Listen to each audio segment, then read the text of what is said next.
తినేది గోరంతా, చేసేది మాత్రం కొండంతా. వీడితో పెద్ద తలకాయ నొప్పి అయిపోతుంది నాకు. మధ్యాహ్నంది సొరకాయ కూర ఉంది లేని, చపాతీ ఒక్కటేలేని నిదానంగా చపాతీ పిండి పిసికి నిదానంగా చపాతీ అయితే చేసుకుంటూ ఉన్నానండి. అప్పుడే వచ్చి ఒక బాంబు పేల్చిండు, నాకు సొరకాయ ఇద్దు నేను తినను అని. ఇంకా చేసేదేం లేక చపాతీలు చేస్తూనే ఒకవైపు అయితే పచ్చడికి చేసేసిన.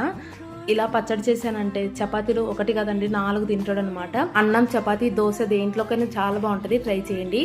ఫస్ట్ అయితే ఒక 10 పచ్చిమిరపకాయలు గిన్నెలోకి వేసుకొని 4-5 టమాటాలని కూడా చిన్న చిన్న ముక్కలుగా కట్ చేసుకొని వేసుకోవాలి. కొద్దిగా ఆయిల్ కూడా వేసి టమాటా పచ్చిమిరపకాయ బాగా మెత్తబడిపోయిన తర్వాత కొద్దిగా కరివేపాకు, జీలకర్ర, ధనియాలు వేసుకొని కాస్త మగ్గనిచ్చి ఉల్లిపాయ 4-5 తెల్లబాయలు వేసి లైట్గా మగ్గనిచ్చి కిందికి దించేసి ఒక స్పూన్ ఉప్పు వేసి పప్పు గుత్తితో మెత్తగా మెదిపేసుకోవాలి. ఒకవేళ రోలు ఉంటే కనుక రోట్లో కూడా దంచుకోవచ్చు అండి. అన్ని ఇలా మెత్తగా మెదిపేసుకొని లైట్గా నీళ్ళు వేసి సాల్ట్ చెక్ చేసుకున్నారంటే టమాటో రోటి పచ్చడి అయితే రెడీ అయిపోతుంది. చాలా బాగుంటుంది, ట్రై చేయండి. అలాగే వీడియో నచ్చినట్లయితే ఒక చిన్న లైక్ చేసి సబ్స్క్రైబ్ చేసుకోండి. ఉంటాను, బాయ్.